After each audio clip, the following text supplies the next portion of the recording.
Marta creía que su vida estaba empaquetada en cajas de cartón. A sus 65 años, la viuda y dueña de la cocina de Marta, una humilde casa de comidas en un barrio que ya no reconocía, miraba con resignación su local vacío. En la puerta principal, un cartel de embargo inminente brillaba bajo el sol de la mañana. Dos hombres del banco, fríos en sus trajes grises y con documentos legales en mano, esperaban afuera junto a un cerrajero. Marta se sentía sola, derrotada por un sistema que no valora la historia ni la bondad. Pero en ese momento de oscuridad, algo se rompió en el flujo del tiempo. Una luz cálida y nostálgica la transportó 30 años atrás. Una Marta joven, de 35 años, con el cabello castaño recogido y una leve mancha de harina en la mejilla. Deja un plato de sopa humeante en el alféizar de la ventana trasera. Una pequeña mano de un niño, Ricardo,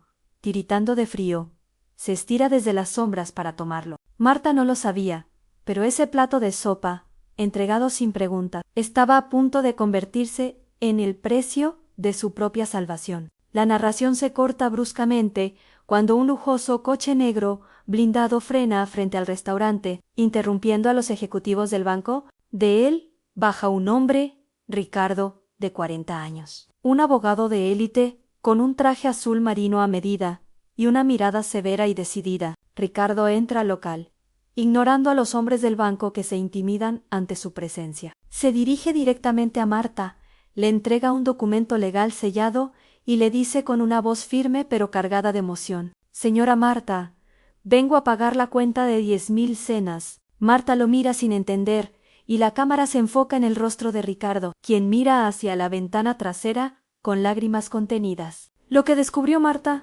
después te hará llorar de agradecimiento. ¿Estás construyendo tu vida sobre la gratitud o sobre el olvido? Si esta historia toca tu corazón, suscríbete a Voces del Legado y únete a nuestra comunidad de reflexión. Comparte este video y dinos en los comentarios cuál es el sacrificio más grande que alguien ha hecho por ti. Leemos cada una de sus historias. La memoria de Marta era un recetario de ausencias. Hacía 30 años, cuando el mundo parecía más joven y su esposo aún llenaba la casa con su risa. Marta se encontró de repente con el silencio de la viudez. La cocina de Marta no era solo un negocio, era su refugio contra la soledad. Era una noche de invierno particularmente cruda. El viento silbaba entre las grietas de las paredes de madera y el frío se filtraba por debajo de la puerta. Marta estaba limpiando los restos de harina del mostrador cuando un movimiento en el callejón trasero la hizo detenerse. A través del vidrio empañado por el vapor, vio una figura pequeña y encorvada junto a los cubos de basura. Era un niño. No tendría más de 10 años. Su ropa era poco más que trapos mal cosidos y sus manos, rojas por el frío, hurgaban desesperadamente entre los desperdicios, buscando algo que llevarse a la boca. Marta sintió una punzada en el corazón que dolió más que su propio luto. Podía haber llamado a la policía o simplemente cerrar la cortina. Pero algo en los ojos azules de aquel niño, brillantes por la fiebre y el hambre, la ancló al suelo. Sin pensarlo dos veces, Marta regresó a la estufa. Quedaba un poco de estofado de ternera y una hogaza de pan que no se había vendido. Llenó un cuenco de cerámica hasta el borde, asegurándose de que el caldo estuviera bien caliente. Sabía que si abría la puerta y salía, el niño huiría asustado, como un animal herido. Así que abrió con cuidado la pequeña ventana de guillotina que daba al callejón y colocó el plato sobre el alféizar de madera. El vapor de la comida subió hacia la noche oscura como una plegaria silenciosa. Marta se retiró hacia las sombras de la cocina y esperó. A los pocos segundos, la pequeña figura se acercó. Marta vio desde la penumbra cómo el niño miraba el plato con incredulidad. Sus manos temblorosas rodearon el cuenco de cerámica para calentarse antes de empezar a comer con una urgencia desgarradora. No hubo palabras,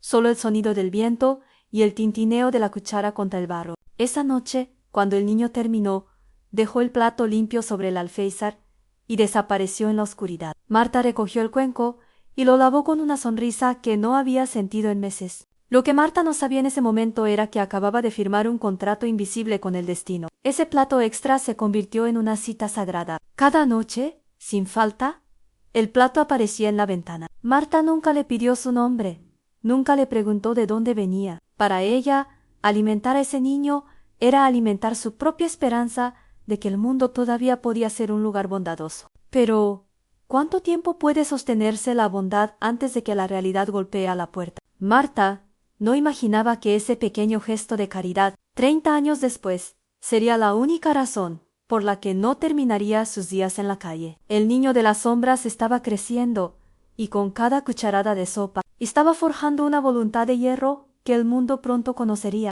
El invierno dio paso a una primavera tímida, pero en la ventana trasera de la cocina de Marta, la estación no cambiaba la rutina. Cada noche, puntualmente a las 8, cuando el último cliente pagaba su cuenta y el aroma a café recién hecho comenzaba a disiparse, Marta preparaba el ritual. No era una sobra ni un desperdicio, era una porción sagrada, servida con el mismo esmero que si fuera para un rey. Aquel niño, a quien ella empezó a llamar mentalmente su pequeño comensal nocturno, se había convertido en el centro de su propósito diario. Marta descubrió que cocinar para alguien que no puede agradecerte con palabras es la forma más pura de generosidad. Mientras cortaba las verduras o vigilaba el punto exacto del guiso, se preguntaba qué sería de aquel pequeño de ojos azules. ¿Tendría madre? ¿Dónde dormía cuando la lluvia azotaba los tejados del barrio? A veces, la tentación de salir y abrazarlo, de ofrecerle una cama caliente en la habitación que su esposo había dejado vacía, era casi insoportable. Pero Marta era una mujer sabia. Sabía que la dignidad de un niño de la calle es un cristal fino. Si ella cruzaba la línea, si intentaba rescatarlo por la fuerza de su compasión, él huiría. La ventana era la frontera segura donde ambos se encontraban sin tocarse. Aquel niño, Ricardo, aprendió en esa ventana algo que ninguna escuela le habría enseñado a Anne, que el mundo no era solo frío y desprecio. Para un huérfano acostumbrado a los golpes y a las miradas de asco de los transeúntes, aquel plato de cerámica blanca era un milagro recurrente. Cada cucharada de sopa caliente era una lección de humanidad. Mientras comía sentado en el suelo del callejón, apoyado contra la pared de ladrillos, Ricardo miraba las manos de Marta a través del vidrio empañado. No veía su rostro completo, solo sus manos a manos fuertes, con venas marcadas por el trabajo, manos que olían a cebolla y a esperanza. Esas manos se convirtieron en su brújula. En su mente infantil, Ricardo juró que algún día él también tendría manos que pudieran salvar a alguien. La relación se profundizó en los detalles. Un martes, Marta dejó junto al plato un par de calcetines de lana gruesa que ella misma había tejido. El miércoles, los calcetines habían desaparecido, y en su lugar, sobre el alféizar, encontró una pequeña piedra lisa y brillante, recogida probablemente de algún parque lejano. Fue el primer regalo que Marta recibió en años. Lloró en silencio mientras apretaba la piedra contra su pecho. No era solo una piedra, era el pago de una deuda de amor que no pedía ser saldada. Sin embargo, el barrio empezaba a mostrar sus garras. Los rumores de cambios, de hombres con maletines y planos que recorrían las calles midiendo distancias, empezaron a circular. Marta veía cómo los negocios vecinos cerraban uno tras otro, reemplazados por fachadas frías de cristal y metal. Ella se mantenía firme, protegiendo su pequeña cocina como si fuera un fortín de calidez en medio de un avance glacial. Su mayor miedo no era la pobreza, sino que, si ella se iba, ¿quién alimentaría al niño? ¿Quién le recordaría que su vida importaba? Una noche de tormenta eléctrica, el plato quedó intacto. Marta esperó hasta la madrugada, pegada a la ventana, con el corazón encogido. El estofado se enfrió y la lluvia terminó por aguar el caldo. Pero Ricardo no apareció en el jueves tampoco, ni el viernes. El silencio del callejón se volvió ensordecedor. Marta salía al patio trasero a llamar en voz baja, casi en un susurro. «Niño, ¿estás ahí?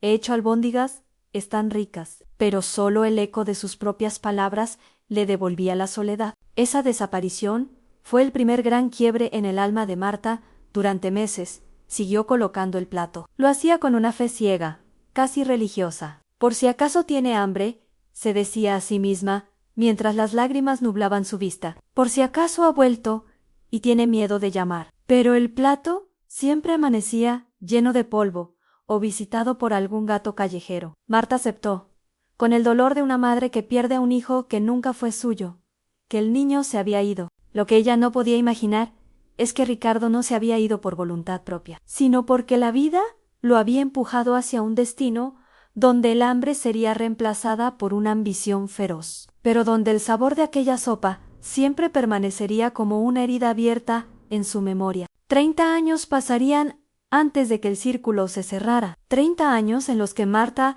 envejecería guardando aquella piedra brillante en un cajón, mientras el niño se convertía en un hombre que caminaba por pasillos de mármol, pero que cada vez que cerraba los ojos volvía a oler el estofado de ternera de una ventana que nunca dejó de extrañar. El vínculo invisible era ahora un cable de acero que conectaba dos mundos destinados a colisionar cuando la justicia del hombre fallara y solo quedara la justicia del corazón. 3 décadas son un suspiro para las estrellas, pero una eternidad para los huesos de una mujer que ha pasado cada día frente a los fogones.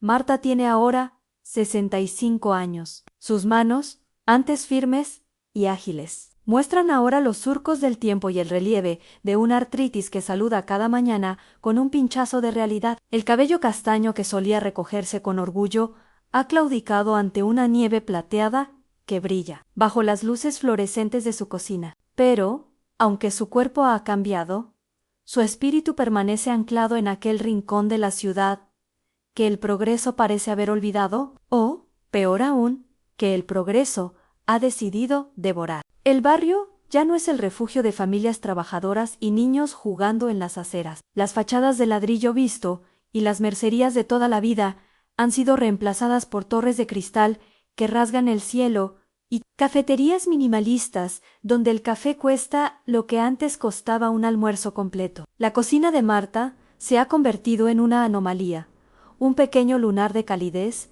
en un rostro de porcelana fría. A su alrededor, los vecinos han ido claudicando uno a uno, vendiendo sus recuerdos a consorcios inmobiliarios por cheques que prometen una jubilación dorada, pero que huelen a desarraigo. Marta, sin embargo, siempre dijo que no. Mi vida no tiene precio, porque mis recuerdos no están en venta. Les decía a los emisarios de corbata fina que aparecían con maletines de cuero. Para ella, vender el local era traicionar la memoria de su esposo y, sobre todo, cerrar la ventana que un día fue el único faro de esperanza para un niño que desapareció en la noche. Aunque el plato extra ya no aparecía en el alféizar todas las noches, Marta mantenía la cocina impecable, como si en cualquier momento el destino fuera a llamar a su puerta exigiendo una cena caliente. Pero el enemigo de Marta no era una persona, sino un algoritmo financiero. Un poderoso consorcio bancario, el Global Heritage Bank, había adquirido la deuda hipotecaria de todo el sector. En una revisión exhaustiva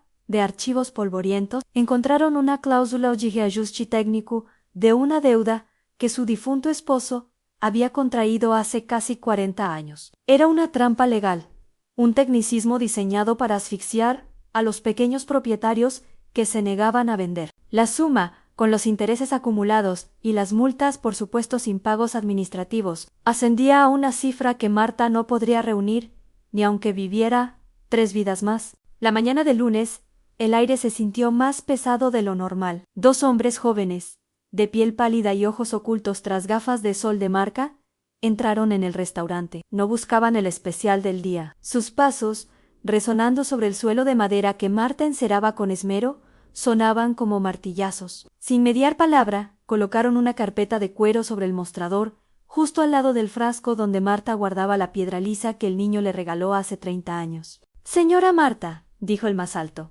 con una voz desprovista de cualquier rastro de empatía, «representamos al Departamento de Ejecuciones del banco. Debido al impago de la deuda acumulada bajo la partida 402, B, el tribunal ha emitido una orden de embargo express. Tiene usted 24 horas para desalojar el local». Marta sintió que el suelo se inclinaba, se apoyó en el mostrador, con los nudillos blancos, de tanto apretar la madera. «¿24 horas?»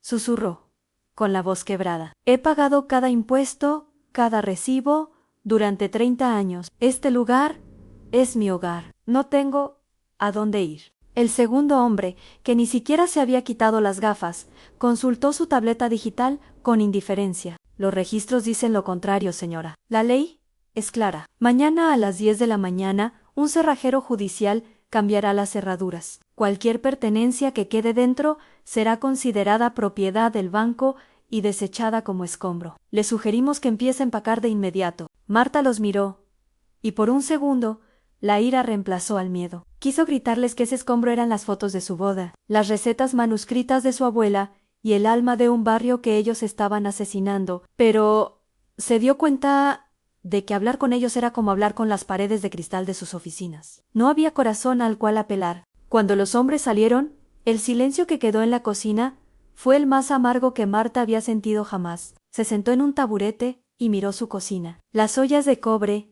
brillaban bajo la luz tenue. Los frascos de especias estaban ordenados por colores, y el aroma a laurel y cebolla caramelizada flotaba en el ambiente como un fantasma protector. Se sentía pequeña, aplastada por el peso de un gigante invisible que no entendía de sopa caliente ni de ventanas abiertas en la noche. Marta empezó a sacar cajas de cartón de la bodega. Cada objeto que envolvía en papel de periódico era un fragmento de su existencia que se apagaba. Guardó los platos, los mismos platos de cerámica blanca, donde el niño solía comer. Al tocar la superficie lisa del barro, recordó el sonido de la cuchara golpeando el fondo, y sintió una soledad infinita. ¿Qué pasaría si ese niño, ahora un hombre, volviera algún día y encontrara solo un edificio de oficinas donde antes había amor? Esa noche, Marta no cocinó para nadie. Se sentó en la oscuridad de su comedor, rodeada de cajas, mientras las luces de la ciudad parpadeaban fuera. No sabía que, a pocos kilómetros de allí, en un ático de lujo que dominaba la metrópolis, un hombre llamado Ricardo revisaba un expediente de propiedades conflictivas que su firma de abogados debía liquidar para el banco. Ricardo, el abogado más implacable del país, el hombre que nunca perdía un caso, se detuvo ante una fotografía satelital de un pequeño local con techo de tejas rojas. Un escalofrío recorrió su espalda. Aquella dirección, aquel callejón trasero que se veía en la imagen técnica. El hombre de hierro sintió, de repente, el sabor de un estofado de ternera en la parte posterior de su garganta. Pero el mundo de los negocios no permite la nostalgia, y Ricardo cerró el expediente con un golpe seco. Mañana sería un día largo. Mañana, una vieja casa de comidas dejaría de existir para dar paso al progreso. O eso era lo que el banco creía. La mañana del martes amaneció con un cielo de color plomo, como si las nubes compartieran el peso que oprimía el pecho de Marta. No había dormido. Pasó la noche sentada en su vieja silla de mimbre, viendo cómo las sombras se alargaban por las paredes de la cocina que había sido su universo durante 30 años. A sus 65 años, Marta descubrió que el silencio de una casa que está a punto de ser arrebatada es distinto a cualquier otro. Es un silencio denso, que huele a polvo y a despedida. A las 8 de la mañana, Marta se puso su delantal floral por última vez. Sus dedos, entumecidos por el frío y la angustia, batallaron con los nudos de las cintas a su espalda. No iba a cocinar para vender, pero su dignidad le impedía entregar el local sucio. Empezó a fregar los fogones con una energía desesperada, como si al limpiar las manchas de grasa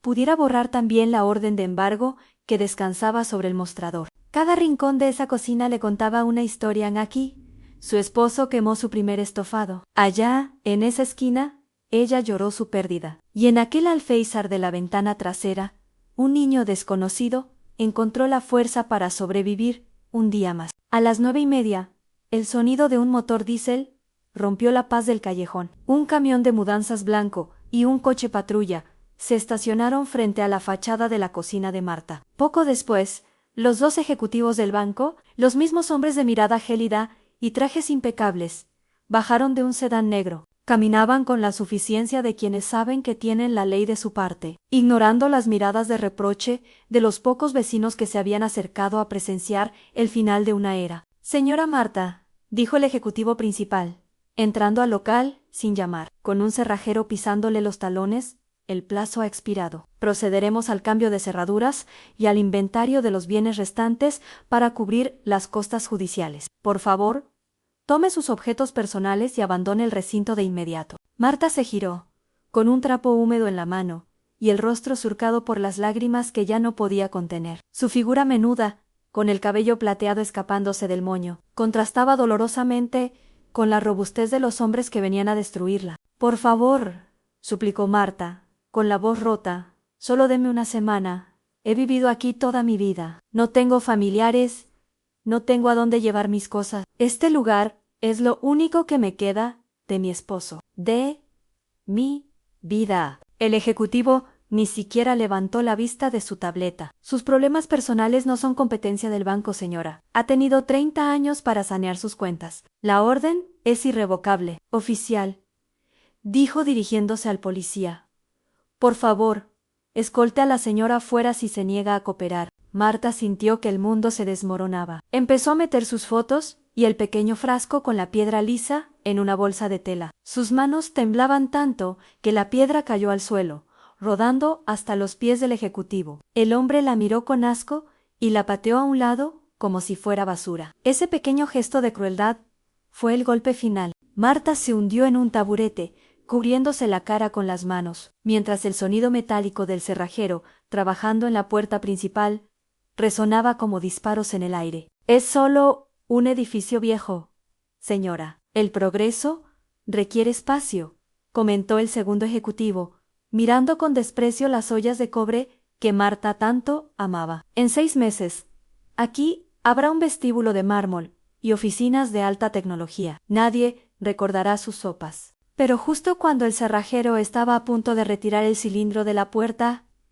un chirrido de neumáticos de alto rendimiento cortó el ambiente. Un imponente coche negro blindado, de una marca que solo los millonarios o los jefes de Estado pueden costear, se detuvo bruscamente, bloqueando el paso del camión de mudanzas. El silencio que siguió fue absoluto. Los ejecutivos del banco intercambiaron miradas de confusión. Ese vehículo no pertenecía a su equipo. La puerta trasera se abrió y un hombre de unos 40 años descendió con una elegancia que emanaba poder. Vestía un traje azul marino, hecho a medida que parecía brillar bajo la luz gris del día. Su mandíbula estaba apretada, y sus intensos ojos azules recorrieron la fachada del restaurante con una mezcla de dolor y furia contenida. Era Ricardo. El niño de las sombras había vuelto, pero ya no mendigaba comida. Ahora, el mundo mendigaba su atención. Ricardo caminó hacia la entrada. Los ejecutivos, reconociendo al famoso abogado de la firma que manejaba los activos más grandes del país, se apresuraron a saludarlo, pensando que venía a supervisar el desalojo final en nombre del consorcio. Señor abogado, qué sorpresa, dijo el ejecutivo principal, con una sonrisa servil. No esperábamos que una figura de su nivel se ocupara de un asunto tan insignificante. Ya casi terminamos con la anciana. Ricardo se detuvo frente a él. Su presencia era tan imponente que el ejecutivo dio un paso atrás de forma instintiva. Ricardo no le devolvió el saludo. En lugar de eso, miró la piedra lisa que yacía en el suelo. Se agachó para recogerla y la limpió cuidadosamente con su pañuelo de seda. Insignificanto, repitió Ricardo, con una voz que sonaba como el crujido del hielo. Usted no tiene la menor idea de lo que este lugar significa. Ignorando a los hombres petrificados, Ricardo entró en la cocina.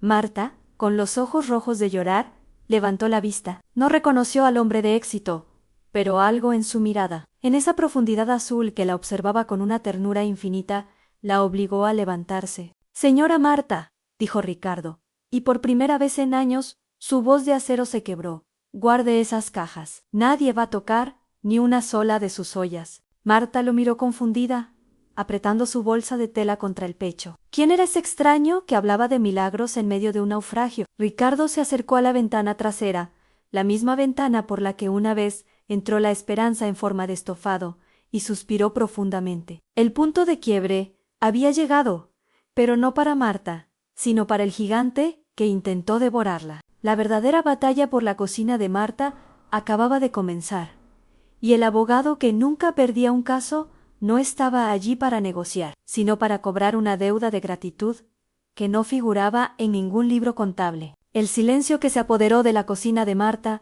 era tan denso que podía cortarse con uno de los viejos cuchillos de carnicero que aún colgaban de la pared. Los ejecutivos del banco, acostumbrados a ser los depredadores en cada sala donde entraban, se miraban entre sí con una mezcla de desconcierto y miedo.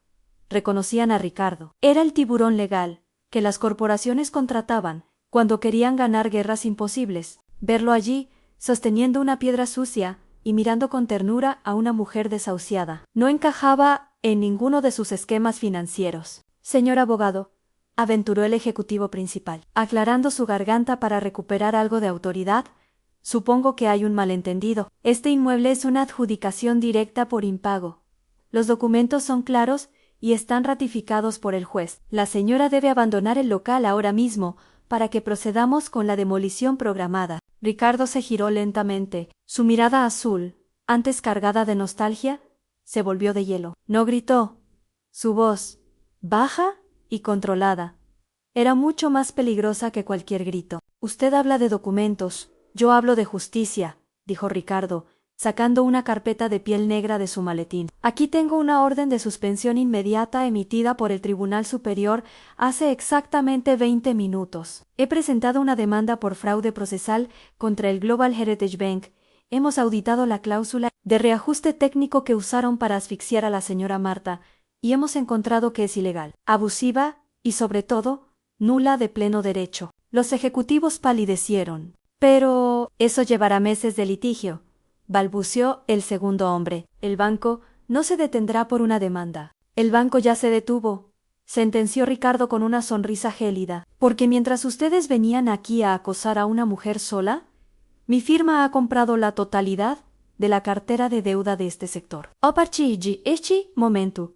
Yo soy el acreedor de este inmueble, y como nuevo dueño de la deuda, declaro que la hipoteca de la cocina de Marta está pagada en su totalidad. No solo eso, he registrado este local como una fundación sin fines de lucro, bajo el nombre El Legado de la Ventana. Es intocable. Marta, que escuchaba todo apoyada en la mesa de madera, sentía que el aire volvía a sus pulmones por primera vez en días. No entendía los términos legales, pero entendía que el gigante que intentaba aplastarla acababa de ser decapitado por un solo hombre. Miró a Ricardo, buscando en sus facciones alguna pista de quién era ese ángel vestido de seda. ¿Por qué?, susurró Marta, con las manos temblorosas. ¿Quién es usted?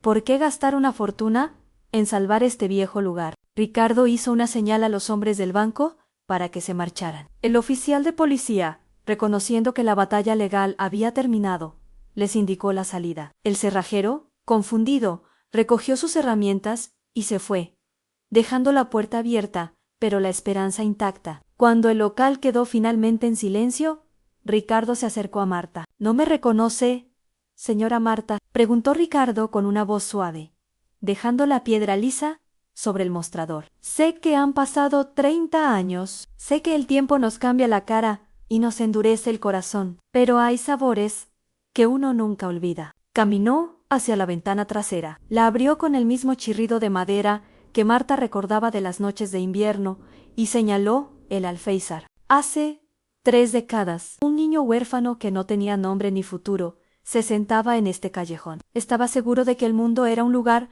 donde los fuertes devoraban a los débiles. Estaba listo para rendirse, para dejar que el frío hiciera su trabajo.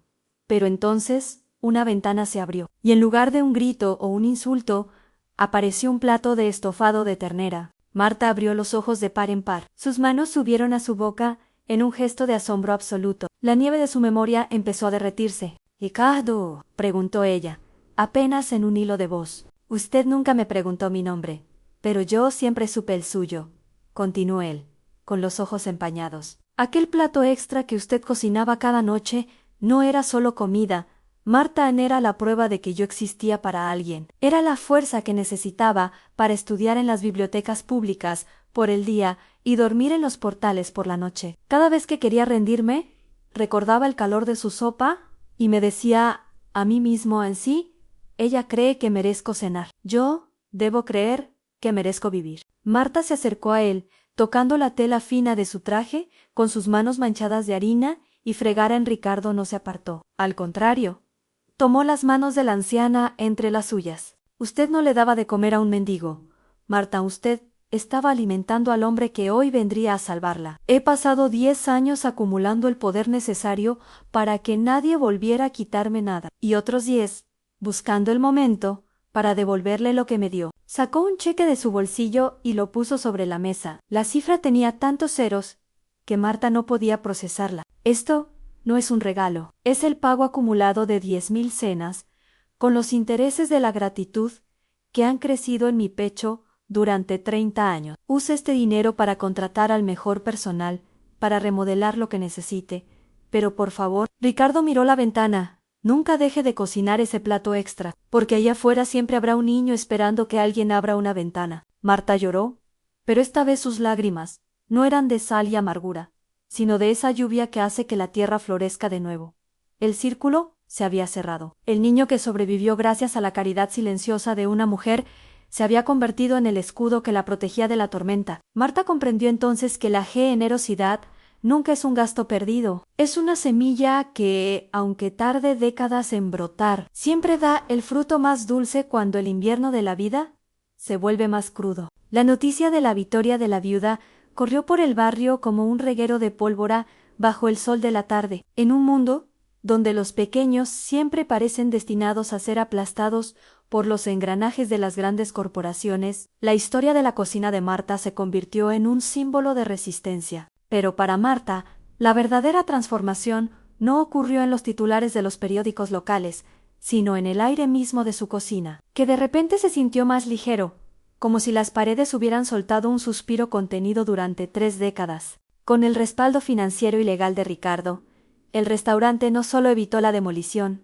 sino que comenzó una metamorfosis profunda. Sin embargo, Marta fue clara desde el principio: no quiero mármol frío ni luces de neón, Ricardo. Quiero que este lugar siga oliendo a estofado y a hogar. Ricardo, el hombre que solía imponer su voluntad en los rascacielos de cristal, asintió con una humildad que solo mostraba ante ella. El dinero se utilizó para renovar las tuberías oxidadas, instalar fogones de última generación que no castigaran tanto la espalda de Marta y restaurar las vigas de madera que sostenían el techo. Pero el cambio más significativo fue el personal. Marta ya no estaba sola. Siguiendo el consejo de Ricardo, abrieron una convocatoria para jóvenes en riesgo de exclusión, chicos que, como él hace 30 años, caminaban por la cuerda floja entre la esperanza y el abismo. Marta se convirtió en la maestra de la vida antes que en jefa de cocina. Les enseñaba a cortar la cebolla con precisión,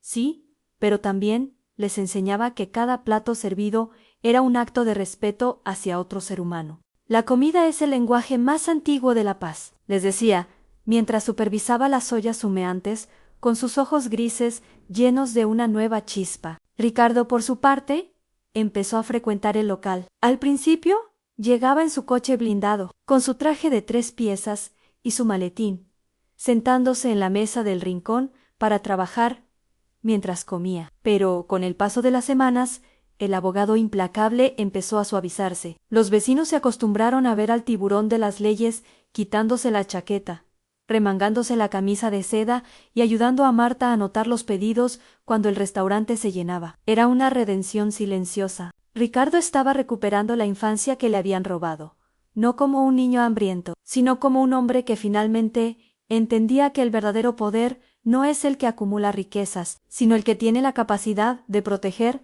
la vulnerabilidad. Una tarde, mientras el sol se ponía tiñendo de naranja el callejón trasero, Marta encontró a Ricardo mirando fijamente la ventana de guillotina, la misma por la que él recibía su sustento. A veces me pregunto, Marta, dijo él, sin apartar la vista del alféizar, ¿qué habría sido de mí si aquella primera noche hubieras llamado a la policía en lugar de encender el fogón? Probablemente hoy sería solo un número más en un expediente carcelario o una sombra olvidada en una fosa común. Marta se acercó y le puso una mano en el hombro. Sus dedos, marcados por la edad pero llenos de fuerza, apretaron la tela de su camisa. Esa noche, ¿no fui yo quien decidió, Ricardo? Fue el hambre de justicia del universo la que me movió las manos. Yo solo puse la sopa.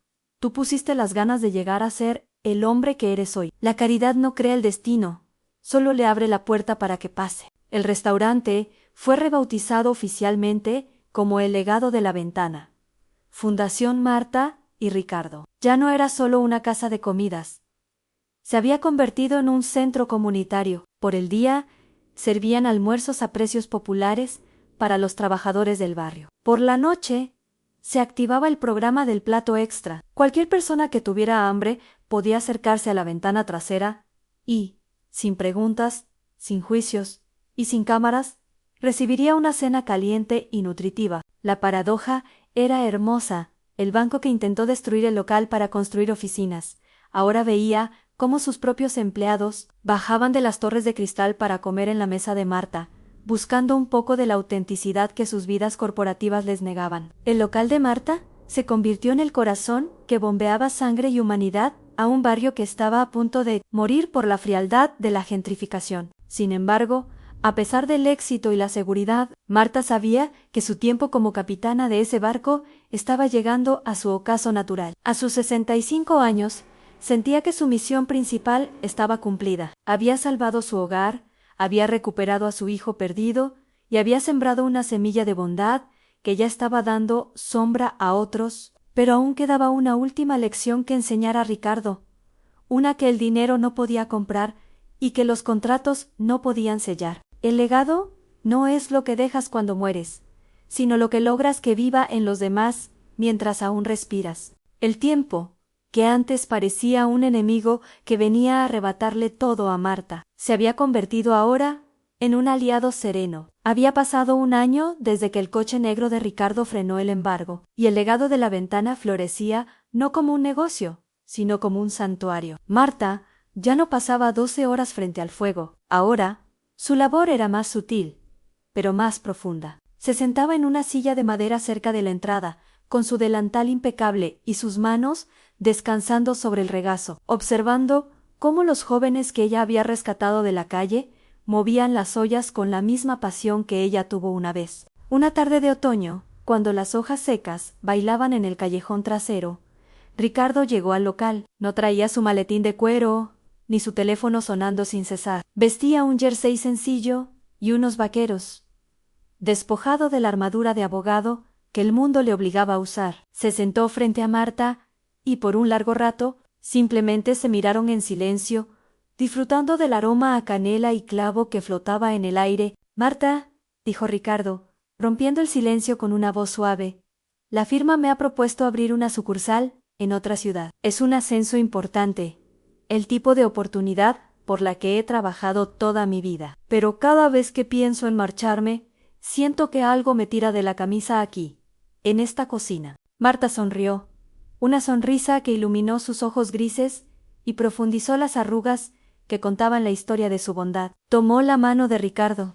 esa mano que ahora era fuerte y segura, pero que ella seguía viendo como la manito tiritando de frío del pasado. «Ricardo, hijo, el éxito es una cima muy solitaria si olvidas el valle donde empezaste a caminar. Tú ya no eres ese niño que necesitaba sopa para sobrevivir, pero este lugar siempre será el recordatorio de que eres un hombre porque alguien decidió que tu vida valía un plato de estofado. El verdadero ascenso no es cambiar de oficina, es cambiar el destino de alguien más». Marta se levantó con un poco de esfuerzo y caminó hacia la cocina. Regresó con un pequeño objeto envuelto en un pañuelo de seda blanca.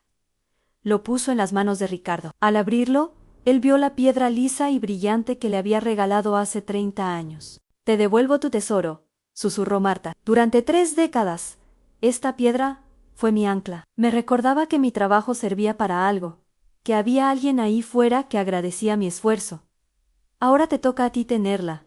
Úsala como tu brújula. Cuando tengas que tomar una decisión difícil en esos edificios de cristal, toca esta piedra y recuerda el frío del callejón. Recuerda que las personas no son expedientes, son seres humanos con hambre de pan y de justicia». Esa noche, Marta hizo algo que no había hecho en mucho tiempo. Se acercó a la ventana trasera, abrió el cristal y colocó el plato extra.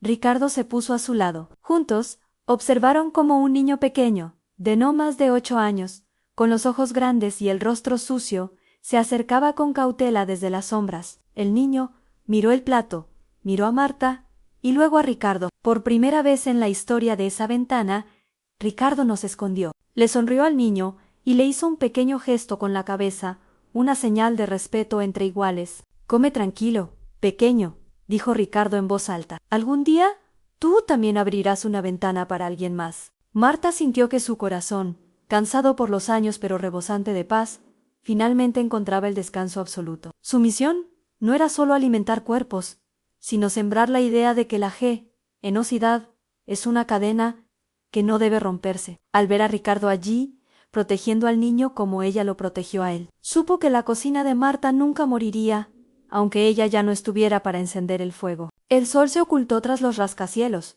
pero la luz que emanaba de esa pequeña ventana era más fuerte que cualquier luminaria de la ciudad. Marta comprendió que el círculo estaba completo. La viuda que lo perdió todo y el huérfano que no tenía nada habían construido juntos un imperio que el banco nunca podría embargar, un imperio de amor incondicional. La historia de Marta y Ricardo nos enseña que un acto de bondad, por pequeño que parezca, tiene el poder de viajar a través del tiempo, transformando el dolor en propósito y la escasez en abundancia, porque al final del día, la verdadera medida de nuestra vida no es lo que acumulamos en nuestras manos, sino lo que dejamos en el plato de los demás. La historia de Marta nos enseña que ningún acto de bondad, por pequeño que sea, cae en saco roto. A veces pensamos que para cambiar el mundo necesitamos grandes fortunas o poderes políticos, pero la verdad es más sencilla, solo necesitas abrir una ventana.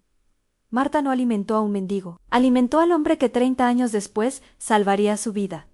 Ella no dio sobras, entregó dignidad. ¿Cuántas ventanas has cerrado tú, por miedo o por indiferencia? No permitas que la frialdad del mundo moderno apague tu capacidad de dar. Recuerda que la generosidad no es un gasto, es una inversión en la humanidad que siempre, tarde o temprano, vuelve a tu puerta cuando más la necesitas. ¿Y tú? ¿Estás listo para ser la respuesta a la oración de alguien hoy? Si esta historia ha encendido una chispa en tu alma, no dejes que se apague. En Voces del Legado, creemos que cada vida es un mensaje, y cada gesto es un puente. Suscríbete ahora y activa la campana para no perderte estos relatos de fe y redención. Comparte este video con alguien que esté pasando por un momento difícil. Quizás este es el plato de sopa que necesitan hoy para recuperar la esperanza. Déjanos en los comentarios. ¿Alguna vez un extraño hizo algo por ti que cambió tu vida? Leemos cada una de sus historias porque tu voz es nuestro legado.